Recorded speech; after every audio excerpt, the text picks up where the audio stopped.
বিধানসভাৰ উপনিৰ্বাচনক লৈ কঁকালত টঙালি বান্ধিছে বিজেপিয়ে। উপনিৰ্বাচনৰ প্ৰতি লক্ষ্য ৰাখি বিহালীত মন্ত্ৰী পীযুষ হাজৰিকাৰ মাৰাথন সাংগঠনিক সভা। এই সাংগঠনিক সভাৰ পিছতেই বিহালী উপনিৰ্বাচনৰ প্ৰভাৰী তথা মন্ত্ৰী পীযুষ হাজৰিকাৰ ঘোষণা। বিহালীত এইবাৰ বিজেপিৰ বিজয় নিশ্চিত। ইফালে উপনিৰ্বাচনক লৈ মন্ত্ৰী জয়ন্ত মল্ল বৰুৱাৰ দাবী, ৫টা সমষ্টিৰ ভিতৰত ৪টাত বিজেপিৰ বিজয় নিশ্চিত। ইপিনে ৰাজ্যিক বিজেপিৰ সভাপতি ভৱেশ কলিতাই প্ৰকাশ কৰা মতে দুৰ্গা পূজাৰ পূৰ্বেই উপনিৰ্বাচনৰ প্ৰাৰ্থীক লৈ হ'ব আলোচনা। কংগ্ৰেছ দলে যিটো বৰগাঙত অফিচ বনাইছিলে সেইটো তলা লগোৱা আছে। আজি মই দুবাৰ দেখিছোঁ, কালিও দুবাৰ দেখিছোঁ, তালা লগোৱা আছে। আমাৰ ভগৱানে কৰিলে সেই পৰিৱেশটো হোৱা নাই। আমি অকল চাৰিটা পঞ্চায়তৰ আমাৰ কাৰ্যকৰ্তাখিনিহে লগ পাইছোঁ, তাকো ২১জন কাৰ্যকৰ্তা। আমাৰ 4টা পঞ্চায়তৰ ২১জন কাৰ্যকৰ্তা আৰু অলপ বুথ কমিটিৰ সভাপতিক লগ কৰি আছোঁ। গতিকে আমি পাব্লিক মিটিং কৰা নাই। ৰাইজৰ উৎসাহ যথেষ্ট দেখিছোঁ। জিকিম বুলিতো মই দৃঢ়ভাৱে বিশ্বাসী। আমি 4টাত জিকাটো কনফাৰ্ম, 5 নম্বৰটোৰ যুদ্ধ চলাই আছোঁ। কিছুদিন পিছত 5 নম্বৰটো জিকিম নে নাই ক'ব পাৰিম। 4টা জিকাটো কনফাৰ্ম। পাৰ্টি ঠিক হোৱা নাই, কিন্তু আমাৰ পূজাৰ আগতে এখন সভা হ'ব। এইখন সভাত আমি আমাৰ যিসকল প্ৰাৰ্থী হ'ব প্ৰাৰ্থীৰ বিষয়ে আমি আলোচনা কৰিম আৰু একৰ্ডিংলি এই কথাখিনি আমি ৰাষ্ট্ৰীয় নেতৃত্বক জনাই দিম। বিধানসভাৰ উপনিৰ্বাচনৰ প্ৰাক্ষণত চিডলি সমষ্টিক লৈ বিধানসভাৰ অধ্যক্ষ বিশ্বজিৎ দৈমাৰীৰ তাৎপৰ্যপূৰ্ণ ঘোষণা।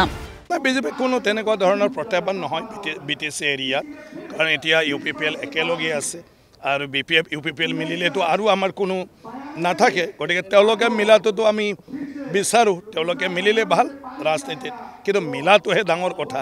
মিলিব পাৰিলে ভাল, আৰু এতিয়া যদি মিলিব পাৰে তেতিয়াতো উইদাউট কণ্টেষ্টত গুচি যাব, মানে যিটো চিডলি সমষ্টি। এইটোতো আমিতো সেইটোৱেই বিচাৰোঁ যে তাত কোনো প্ৰতিদ্বন্দ্বিতা নহওক তেওঁলোকৰ মাজত। ইফালে সদস্য ভৰ্তি অভিযানো তীব্ৰতৰ কৰি তুলিছে বিজেপিয়ে। এই পৰ্যন্ত 25 লাখৰো অধিক সদস্য ভৰ্তি হৈছে বিজেপিত।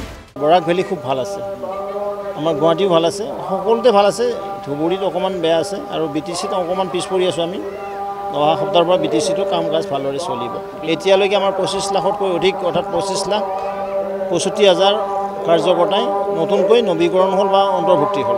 ইফালে সোণাপুৰৰ কচুতলিৰ উচ্ছেদৰ বিৰোধিতা কৰা ৰাজনৈতিক দলসমূহক বিজেপিৰ চোকা সমালোচনা।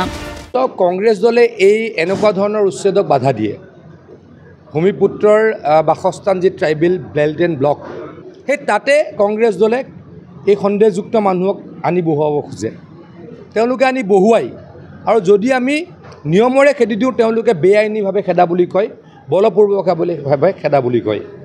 মানে তেওঁলোকে কি বিচাৰে, অসমৰ খিলঞ্জীয়া মানুহৰ মাটি, ভূমিপুত্ৰৰ মাটি তেওঁলোকে সন্দেহযুক্ত মানুহক দি দিব খোজে। এই কথা হ'বলৈ দিয়া নহ'ব। যিসকল মানুহে নিজৰ ল'ৰা ছোৱালীৰ কবৰ এইখন অসমত খান্দিব খোজে, তেওঁলোকে সোণাপুৰৰ সেই অনুপ্ৰৱেশকাৰীবিলাকক উচতনি দি থাকক। সেই ট্ৰাইবেল বেল্টত অনুপ্ৰৱেশকাৰী মিয়াই আহি দখল কৰিব আৰু আমি নামাতাকে থাকিম, কি আমাৰ ল'ৰা ছোৱালী ইয়াত জীয়াই থাকিব নালাগে নেকি? ভিডিঅ' জাৰ্নেলিষ্ট অৱনী বেজবৰুৱাৰ সহযোগত গুৱাহাটীৰ পৰা ৰূপম দলৈ আৰু বিহালীৰ পৰা দিগন্ত শইকীয়াৰ ৰিপৰ্ট, প্ৰতিদিন টাইম।